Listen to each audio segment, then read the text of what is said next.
This is Pokling 888, Telemetrading, daily market research, and data analysis. Here are the top 10 most active companies in the Philippine Stock Exchange in terms of volume. Solar Philippines Nueva Ecija traded for 100.04 million at a price of 1.96, followed by the Apollo Global with 240.35 million at a price of 0.074 per share. Next, the Monday Nissin with 17.39 million at a price of 16 pesos and 64 cents per share. Next, the House Top with 19.54 million at a price of 1.42. The AC Energy Philippines traded 15.21 million at a price of 9 pesos and 59 cents. Next, the DDMP REIT with 8.65 million at a price of 1.80. Next, the Ayala Land Logistics traded 8.55 million at a price of 5 pesos and 95 cents per share. Next, the SM Prime with 8.27 million at a price of 34 pesos and 4 cents per share. Next, the Converge Information with 7.50 million at a price of 30.6. And the Dita CME Holdings traded 7.72 million at a price of 5 pesos and 39 cents per share. And here are the top gainers, led by the Solar Philippines Nueva Ecija with 13.29%, followed by the Full Invest REIT with 1.83%. Next, the Monday Nissin with 0.85% gains. Next, the Cebu Air with 0.61% total gains.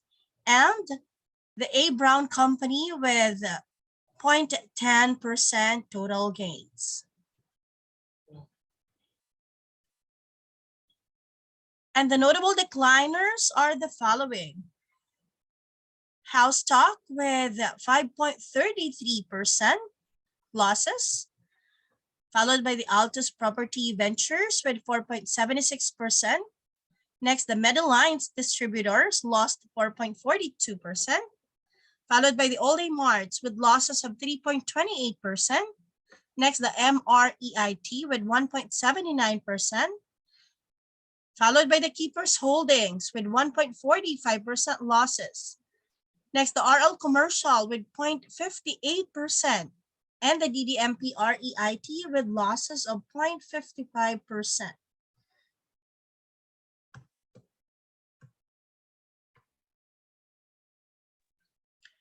And here are the updates on Forex.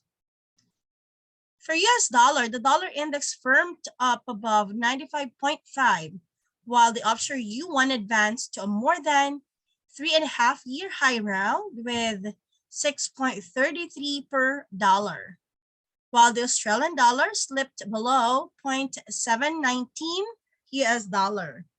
Then the Japanese yen firmed up past 114 per US dollar. And the Canadian dollar traded above 1.25 US dollar. And the euro traded 1.13 US dollars during the 4th week of January. And these are the updates on commodities. For gold price, the gold price hovered near 2-month highs around 1,840 US dollars an ounce, while the crude futures rose above 85 US dollars per barrel.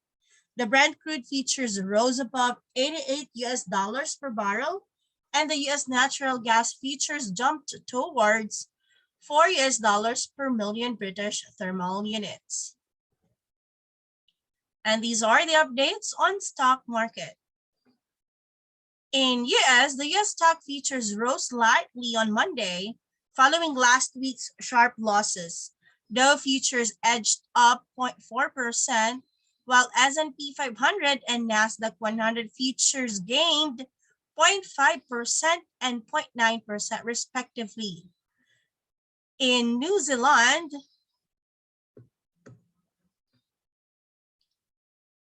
The S&P and the NZX 50 tumbled 157 points or 1.27% to finish at 12,191 on Monday. And Marlin Global and Recon Limited led the losses, slumping by 17.16% and 8.47% respectively. In Australia, the S&P or ASX 200 index fell 0.51% to close at 7,140 on Monday, led by declines in technology and mining firms.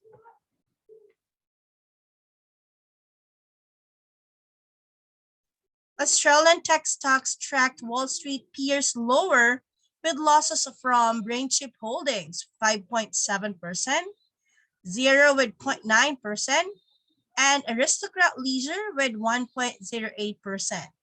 Heavyweight miners also declined, led by a 14.3% drop in Rehes Resources shares after the company slashed its full-year outlook.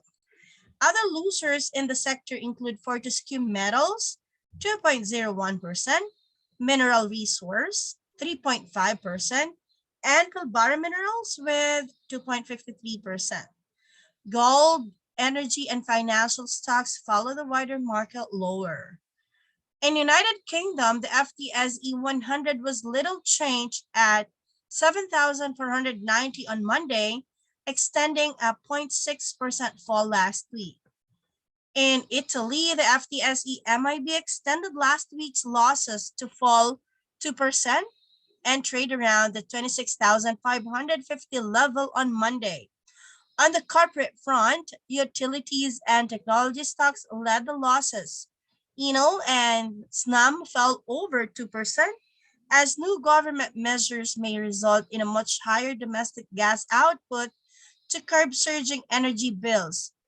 Eni fell 0.4% after announcing that its subsidiary VAR Energy will be publicly traded in Oslo. In China, the Shanghai Composite rose 0.04% to close at 3,524, while the Shenzhen Component gained 0.37% to 14,082 on Monday.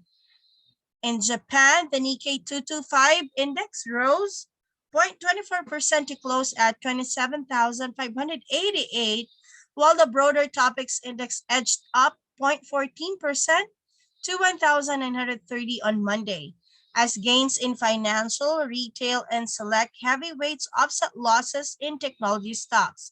Market leaders in Japan include Mitsubishi UFJ, 1.65%, Sumitomo Mitsui, 1.29%, Fast Retailing, 1.17%, Nitori Holdings, 4.82%, Tokyo Electron, 1.62%, and Nippon Yusen, 3.46%.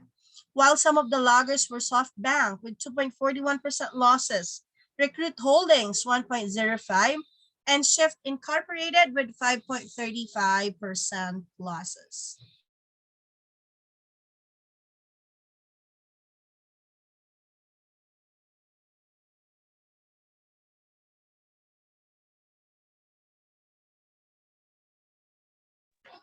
In South Africa, the FTSE or JSE All-Share Index plunged over 2% to around 73,250 on Monday. While in France, the CAC 40 index extended last week's losses to trade 1.3% lower at 6,970 on Monday. On the corporate front, the expectations of tighter policy pressure technology stocks to fall 3% further, led by Capgemini 3.7% and Dassault Systems with 3.2%. At the same time, EDF dropped 2.4% after Bernstein downgraded the utilities target price to 8.5 from 14.5 euros.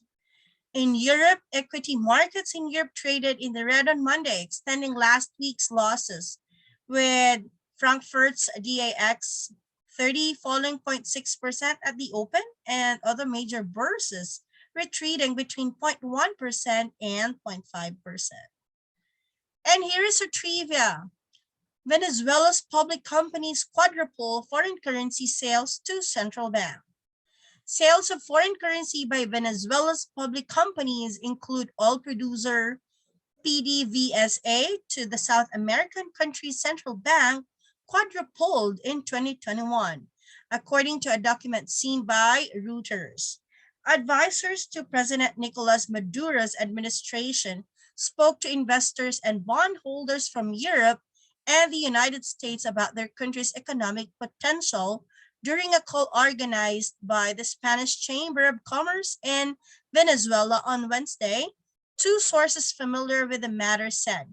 Included in data discussed on the call were economic indicators and information showing that the flow of foreign currency to Venezuela's central bank hit 3.39 billion US dollars in 2021, up from 743 million US dollars the year before, the document showed. And this is Emmy from Philippines reporting. Thank you very much.